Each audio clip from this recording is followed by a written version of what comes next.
امروز بابا زاد روز دارد. خواب سرخ، خب این هم اشاره است به اون رنگی که در زمان شوروی یک رنگ رمزی بود و هم اشاره است به این که یعنی که سرخ از یک طرف رنگ خون است و از یک طرف دیگر وقتی که اون رو به خواب میپیوندیم سرخ را یعنی که خواب سرخ، این دو واژه افاده کننده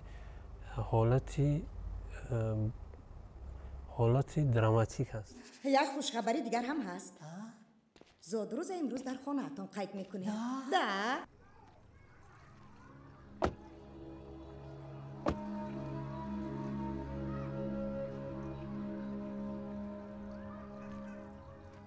عزیز پدری 70 سالش را از بیمارستان روحی به خانه می آورد تا او را در محیطی خانواده پرستاری کند.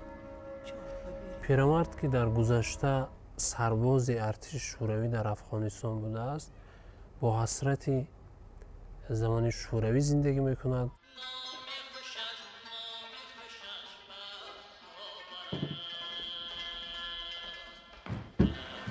پیرمرد با استفاده از نمادهای زمان شوروی خانه‌اش را آرام می‌دهد و آرزوی و تلاشش این است که شوروی را بازسازی کند.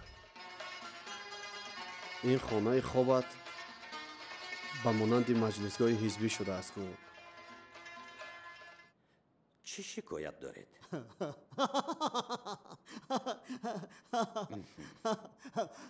من 1001 شکایت دارم.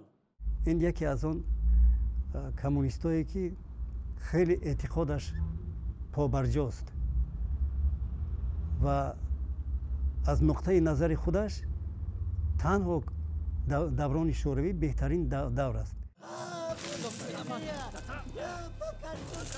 وقتی که بازار میریم میرگان و میبینیم این نرخ و نوا رو دهشت میگیرد که آیا با این نرخ و نوا حاضره کارگری عادی میتواند عائله‌اش تامین کند؟ من بسیار هم از آموزگاران دبیرستان، هم از آموزگاران دانشگاه، هم از نسل بزرگسال بسیار شنیدم که حسرت شوروی دارند. همون زمان را یعنی که امکانات همون زمان را بسیار میگویند. من فکر میکنم جوانی اونها در اون زمان گذشته است و نمیتوانند اون چه که ما در زمان خودسالاری کشور داریم بپذیرند. نمازه که سر میکنیم؟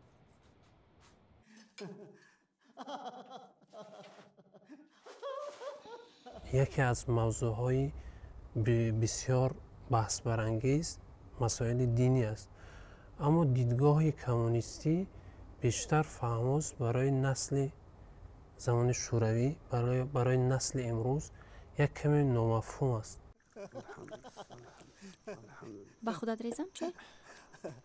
باباش آمد؟ وقتی که در تاجیکستان جنگ داخلی بود و گذشت، یعنی حدس میزنند که سببش چی بود. بعضی هم میگویند که افغانیدن تندیس لنین یکی از سبب‌های شروع جنگ داخلی در تاجیکستان بود، چون کشوری رو به خشم آورد. و من اینجا مثلا با این مسئله بهای یعنی که سیاسی نمیدهم، من یعنی که تایید نمیکنم که عامل اساسی جنگ داخلی تاجیکستان چی بود، ولی من یکی از اندیشه های مردم رو خب به همین یک صحنه رمزی نشون میدم. Неблагодарная крыса! وقتی که استاد موی سر و ریششان را یعنی که دراز کردن، در دوره آمادگی من دیدم که استاد با کارل مارکس مانند شدن و این موضوع وارد شد. این قهرمان شبیه از دوران شوروی است. خب ولی گرچند که روحاً مریض است، اصرار میکند تا به آخر که دوران شوروی خوب بود ولی من همچون هنرمند با این راضی شده نمیتوانم البته. واقعا یکی از هدف‌های اصلی تصویری همین بود، یعنی که گفتگوی نسل‌ها، دیدگاه‌های مخالف میان نسل‌ها. بیاندیشید و ثروتمند شوید. 21 روزی موفقیت میلیونرها. این کتابی دادم، من نمیخونم. من خیلی میخوام که بیننده این فیلم اگر آگاه نباشد از ارزش‌های استقلال، بعد از تماشای این فیلم آگاه شود، درک کند که خودسالاری کشور چیست و استقلال کشور را گرامی دارد. این طرف میگردی لنین، این طرف میگردی لنین.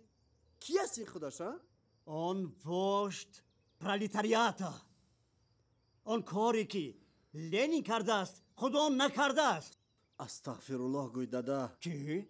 استغفرالله گوی. دادا در اون دنیا میسوزه دادا، میسوزه، در میگیرید. میفهمید؟ فکر میکنم که با حسرت شوروی زیستن نسل شوروی خیلی خطر دارد و این میتواند با جهانبینی نسل ما هم تأثیری بد گذارد و گذاشته است. تو حق داری، تو عزت داری،